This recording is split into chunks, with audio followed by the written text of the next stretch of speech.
Hello students, next topic है आपका rectilinear motion of a particle. When a particle moves along a straight line then the motion is said to be rectilinear. जब कोई particle straight line में move करता है तो हम कहते हैं पार्टिकल का मोशन क्या है, rectilinear. Suppose the velocity of a particle be u at the origin at time, origin हो गया आपका equal to 0 at t equal to 0। Suppose the particle moves with constant acceleration a acquiring a velocity v at time t, then by the definition of acceleration a is equal to del v upon del t। माना एक particle जिसकी initial velocity u है origin पर, x equal to 0 पर, और constant acceleration के अंतर्गत वो मूव कर रहा है, तो हम कहते हैं उसकी वेलोसिटी t समय के बाद कितनी हो गई, v हो गई। Then by definition of acceleration, acceleration की परिभाषा से a equal to del v upon del t। So del v क्या है, चेंज इन वेलोसिटी, एक्सीलरेशन होता है आपका rate of change of velocity, इसका एक्सीलरेशन। तो डेल v क्या है आपका फाइनल वेलोसिटी, और इनिशियल वेलोसिटी, फाइनल वेलोसिटी क्या है आपकी v, इनिशियल वेलोसिटी क्या है आपकी u, फाइनल टाइम क्या है आपका t, इनिशियल टाइम क्या है आपका 0। तो ये हो गई आपकी v minus u upon t। Multiply कर दें तो v equal to u plus at। This is the first equation. But what is velocity? Velocity is rate of change of displacement. विस्थापन के परिवर्तन की दर को velocity कहते हैं। तो v equal to dx upon dt. This is equation 2. So v equal to dx upon dt, v equal to u plus at. So comparing equation 1 and 2, we get dx upon dt is equal to u plus at, or dx is equal to u plus at into dt. Suppose the particle moves from x is equal to 0 to x is equal to s at time 0 to t। माना कोई particle x is equal to 0 से x is equal to x तक move करता है, और time वो लेता है 0 से t तक।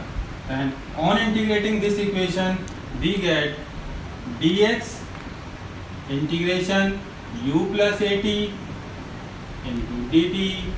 सो लिमिट्स लगा देंगे 0 से t, सॉरी 0 से s एंड 0 से t। On integrating we get x 0 से s, that is ut plus 1 है ना, 1 dt क्या हो गया आपका t हो गया, और t का इंटीग्रेशन क्या होगा 1/2 a t स्क्वायर। t का जो इंटीग्रेशन है वो t स्क्वायर बाई 2 हो गया। लिमिट्स हो गई आपकी 0 से t। On putting the limits we get s equal to ut plus half a t square. This is the second equation of rectilinear motion. On squaring equation 1, we get v square is equal to u plus at का whole square, then v square is equal to u square plus a square t square plus 2uat। v square is equal to u square, 2a हम common ले लें तो क्या बचेगा यहाँ से ut, यहाँ क्या बचेगा u और t, और आपका ये कितना बचेगा 1/2 at square. Using equation 3 we get v square equal to u square plus 2as, because s बराबर ut plus half at square.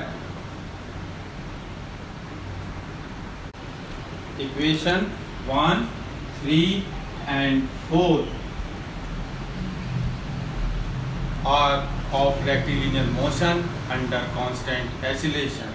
Example of rectilinear motion with constant acceleration is free fall of a body towards the earth. Equation 1, 3 और 4 आपकी rectilinear motions की equations कहलाती हैं. Example जो है constant acceleration के साथ रेक्टिलिनियर मोशन का वो है free fall of a body towards the earth. Earth की तरफ आपकी कोई बॉडी जो गिर रही है वो इसका एग्जाम्पल है. In the absence of air resistance all bodies fall with same acceleration towards the earth. This motion is called free fall. Air resistance की अनुपस्थिति में, एब्सेंस में सारी बॉडीज सेम एक्सीलरेशन के साथ अर्थ की तरफ को फॉल होती हैं. इस मोशन को हम बोलते हैं free fall. This motion is called free fall. The acceleration of freely falling body is called acceleration due to gravity. तो फ्रीली फॉल बॉडी का जो एक्सीलरेशन होता है वो आपका कहलाता है acceleration due to gravity. Rectilinear equation can be used for free falling bodies by putting A is equal to G and S is equal to H. So putting these values in equation 1, 3 and 4, we get V is equal to U plus GT. S की जगह आपका H आ जाएगा. H is equal to u t plus half g t square and third is V square is equal to u square plus 2GH. So ये आपकी equations हो गई. 5 where H is the height when body falls from height h. जहाँ h वो height है जहाँ से body आपकी फॉल कर रही है. अगर हम किसी बॉडी को ऊपर की ओर कहते हैं, if a body is moving vertically upwards then a is equal to कितना जाएगा आपका -g. So these equations become v is equal to u minus gt, h is equal to ut minus half gt square and V square is equal to U square minus 2G.